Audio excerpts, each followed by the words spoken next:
সবাইকে। এই মুহূর্তে আমরা যে জায়গাটায় আছি তার থাই নাম আসলে কো টাপু। থাই ভাষায় কো শব্দের মানে হচ্ছে আইল্যান্ড বা দ্বীপ, কিন্তু এই যে আইল্যান্ডটা এখন আছি এটাকে এখন কো টাপু বললে বেশিরভাগ টুরিস্টদেরই সেটা জানা নেই, কারণ এই আইল্যান্ডটা এই মুহূর্তে পরিচিত হচ্ছে জেমস বন্ড আইল্যান্ড নামে। তার কারণ 1974-এ the man with the golden gun এই ছবির শুটিং, জেমস বন্ডের এই ছবির শুটিং এই আইল্যান্ডে হয়েছিল, এবং তারপর থেকে এই আইল্যান্ডটা পরিচিত ট্যুরিস্ট এবং সমস্ত থাই যারা গাইডরা রয়েছে তারাও এই যে আইল্যান্ডটা আছে কে জেমস বন্ড আইল্যান্ড বলেই বলেন। এবং খুব সুন্দর, দেখুন একদম এইখানে আমি একটুখানি জুম করে দেখানোর চেষ্টা করব। সমুদ্র এবং একদিকে পাহাড়, এই দিকে দেখুন এই যে চুনাপাথরের তৈরি, এই যে প্রাকৃতিকভাবে সৃষ্ট এই পাহাড়গুলো থেকে চুনাপাথরের স্তম্ভগুলো ঝুলে আছে।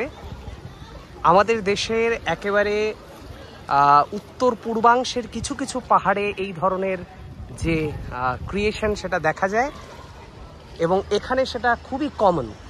চারপাশটা লবণাম্ব উদ্ভিদ মানে ম্যানগ্রোভ দিয়ে ঘেরা, এবং অদ্ভুতভাবে একটা জিনিস লক্ষ্য করলাম, সেটা হচ্ছে যে এখানে এই ম্যানগ্রোভ অরণ্যের মাঝে মাঝে এই যে আশপাশে কিছু আম গাছও উঁকে দিচ্ছে এই যে ঝুলন্ত গুহাগুলো আছে তার মাঝে মাঝে।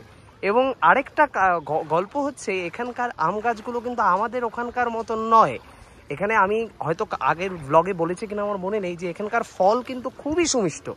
আমরা এখানে আসার পরে বেশ কিছু ফ্রুটস ট্রাই করলাম, প্রত্যেকটা ফল খেতে অসাধারণ, এবং আম তো অসাধারণ। এখন মার্চ মাসের সবে শুরু, আমাদের দেশে এখন আম সেই অর্থে মানে শুরু হয়নি আমের সিজন, কিন্তু এখানে কিন্তু আম খুব সুন্দর এবং ভীষণ মিষ্টি আম। এবং এখানে আম গাছগুলো দেখতে একদম আলাদা। আম গাছের পাতাকে দেখে একটু গোল গোল পাতা, আমাদের ওখানে যেমন লম্বাটে পাতা হয় এরকমটা নয়। তো এখানে আম গাছগুলোও দেখতে একদম অন্যরকম। দেখুন সমস্ত দেশের পর্যটকদের ভিড় এখানে রয়েছে। আমাদের এখানে টাইম দিয়েছে, টাইম প্রায় শেষ। তো এরপর আমরা চলে যাব আমাদের নেক্সট ডেস্টিনেশন, সম্ভবত লাঞ্চের জন্য নিয়ে যাবে। অর্পিতা মোবাইল ঘাঁটতে ব্যস্ত, এতক্ষণ ধরে ওর যাবতীয় ফটো এবং ভিডিওর অনেকগুলো আবদার ছিল, রিলসের আবদার ছিল, সেই সবগুলো মেটানো হয়েছে। ও ব্লগ করতে দেয়নি আমাকে শেষ আধা ঘন্টায়। তো তারপর আমি প্রায় রাগারাগি করেই ব্লগের জন্য মোবাইলটা হাতে নিলাম।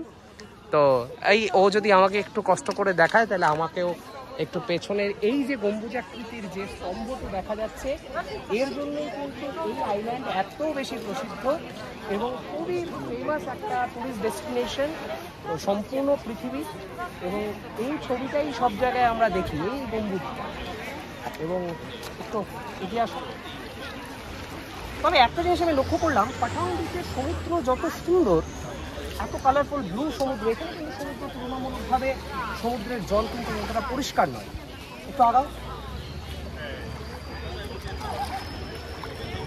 অবশ্য তাই হয়, যখন কোনো সমুদ্রের ভিতরে কোনো জায়গায় যখন লাগুন বা স্রোত পূর্ণ হয় তখন সেই জায়গাটাতে সমুদ্রের জল একটু নোংরা হয়ে যায় হয়তো। এবং আমাদের যে গাইড ছিল এর আগের ট্রিপটায়, সেই ট্যুরিস্ট গাইড কিন্তু আমাদেরকে একদম এই চুনাপাথরের স্তম্ভগুলো থেকে কিন্তু ঝিনুক একেবারে উঠিয়ে লাইভ আমাদের হাতে দিল, যেগুলো আমরা নিয়ে যাবো আমাদের বাড়িতে স্মৃতি হিসেবে থাকবে আমাদের কাছে।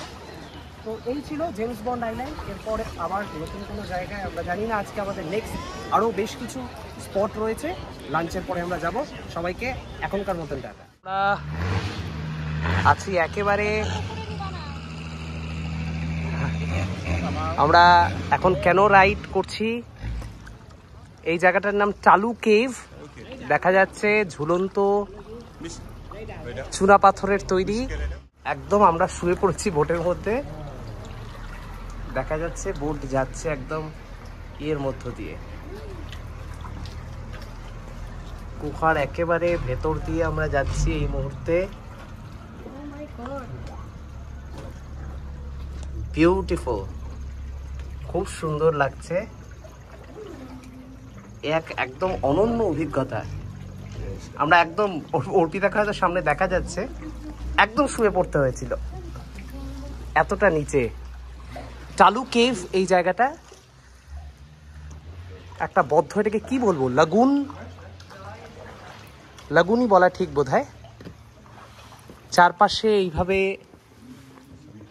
সমুদ্রের চারপাশটা জুড়ে এরকম যে জায়গা আছে, তার মাঝখানে বদ্ধ স্রোতবিহীন একটা জায়গা, টালু কেভ। দেখুন এই গুহাগুলোতে জলের কিরকম আওয়াজ করছে।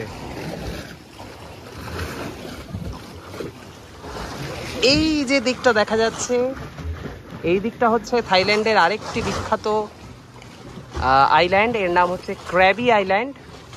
আর ওই যে দিকটা দেখা যাচ্ছে এর নাম ফিফি আইল্যান্ড। ফিফি আইল্যান্ডে আমরা যাব কাল বাদে পরশু, আমরা ফিফি আইল্যান্ড যাব, তখন সেখান থেকে শাহরুখ খান, শাহরুখ খান, শাহরুখ খান। আমাদের গাইড কিন্তু বেশ মজার মানুষ। আমরা হানিমুনে এসেছি শুনে উনি আমাদের বেশ সুন্দর সুন্দর পিকচার ক্লিক করে দিলেন, এবং ইন্ডিয়ানস বলে। ওকে, দেখুন এখানে জল কিন্তু এখন অনেকটা নিচে থাকলেও জলের উচ্চতা অনেকটা বাড়ে, সেটা উনি বলছেন। এবং অনেকগুলো, আমরা যতজন টুরিস্ট এসেছি তারা সবাই প্রায় এই ক্যানো রাইড করছি। খুব সুন্দর, অপূর্ব লাগছে। এই দেখুন কি সুন্দর প্রকৃতির অপূর্ব সৃষ্টি। প্রথমটায় বেশ ভয় ভয় লাগছিল, প্রথমটায় বেশ ভয় ভয় লাগছিল, কিন্তু এখন অপূর্ব লাগছে। আসলে ওই কেভটা খুব নিচু ছিল, এই কেভটা কিন্তু তুলনামূলকভাবে হাইট অনেক বেশি, কোনো অসুবিধা হচ্ছে না। কিন্তু ওখানে তো একেবারে আমাদের মাথা প্রায় বোটে লাগিয়ে দিয়ে আমাদের প্রায় শুয়ে পার হতে হলো কেভটা। যাই হোক, এই পাশে আমরা এখন অন্য দিকটায় যাচ্ছি এই কেভের। খুব সুন্দর। দেখুন বিভিন্ন দেশের পর্যটকেরা এখানে রয়েছেন, প্রায় পৃথিবীর সমস্ত দেশের পর্যটকদের এখানে পাওয়া যাবে। আমাদের আজকে সহযাত্রী একজন বেলজিয়ামের রয়েছেন, তার সঙ্গে কথা হলো। এক দম্পতি জাপান থেকে। এখানে কিন্তু সমুদ্রের একটু স্রোত অনুভূত হচ্ছে, যেটা এতক্ষণ পর্যন্ত বুঝতে পারছিলাম না। রাইট, এখানে কিন্তু স্রোত বোঝা যাচ্ছে বেশ খানিকটা। এবারে আইফোন সামলাতে হবে।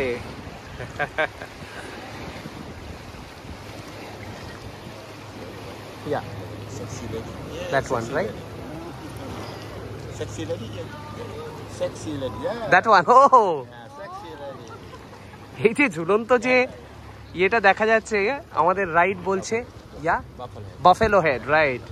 দেখুন প্রকৃতির নিয়মে যে সৃষ্ট, এই প্রাকৃতিকভাবে সৃষ্ট মূর্তিগুলোকে উনি বিভিন্ন নাম দিচ্ছেন। ওই দিকে বাফেলো হেড বলছে ওটাকে।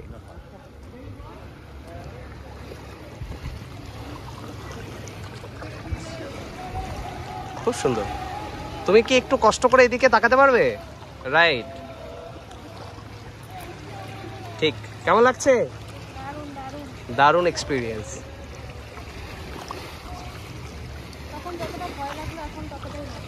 ঠিক ঠিক।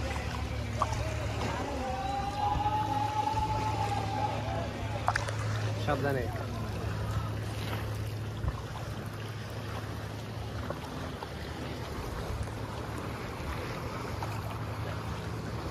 এক অবর্ণনীয় এক্সপিরিয়েন্স, না আসলে বলা যাবে না।